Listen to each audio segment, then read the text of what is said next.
அனைவருக்கும் வணக்கம் மக்களே. எல்லாரும் வந்து எப்படி இருக்கீங்க? என்னடா எடுத்தோடனே கையில் துளசி செடி வச்சுருக்கேன் தானே பார்க்குறீங்க.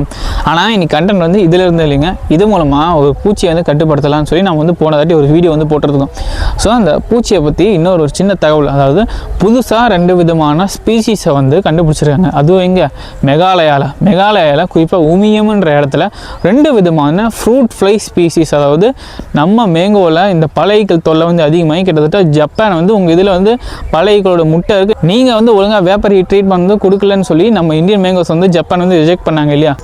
ஸோ அப்படி என்ன ஸ்பீசிஸ் வந்து பார்த்தீங்கன்னா, அதுக்கு வந்து பேர் வந்து பார்த்தீங்கன்னா ஜியோடாகஸ் உமியம், அடுத்து ஜியோடாகஸ் நாசிவிடேட்டஸ்ன்ற இந்த சயின்டிஃபிக் நேம் வந்து பேராக வந்து வச்சிருக்காங்க. அதோட இமேஜ் வந்து நான் போடுறேன். அண்ட் அது மட்டும் இல்லாமல் மெகாலயாவை ஃப்ரூட் ஃப்ளை ஹாட்ஸ்பாட்னு வந்து பேர் வைக்கிறதா வந்து பேசிட்டு இருக்காங்க. இந்த ஹாட்ஸ்பாட்னு வந்து பார்த்தீங்கன்னா குறிப்பாக அந்த ஒரு இடத்துல வந்து போயிடும் இந்த ஸ்பீசிஸ் ரிச்னஸ் வந்து ரொம்ப அதிகமாக இருக்குது அப்படின்னா அது வந்து ஹாட்ஸ்பாட்னு வந்து பேர் வைக்காம, அது மட்டும் இல்லாமல் நிறைய இது வந்து இருக்குங்க, நிறைய டேர்ம்ஸ் வந்து இருக்குது, நிறைய கண்டிஷன்ஸ் வந்து இருக்குது. அதெல்லாம் வந்து சாட்டிஸ்ஃபையான இந்த ஹாட்ஸ்பாட்னு சொல்லுவாங்க. அண்ட் மெகாலயாவை வந்து குறிப்பாக வந்து இந்த ஃப்ரூட் ஃப்ளை ஹாட்ஸ்பாட்னு சொல்லி பேர் வந்து வைக்க போகிறதா வந்து பேசிட்டு இருக்காங்க. அப்போ வந்து பாருங்கள், அந்த ஃப்ரூட் ஃப்ளை வந்து மேங்கோவில் வரதுக்கு முக்கியமான காரணம் நம்ம வந்து காட்டு அழிச்சது தாங்க.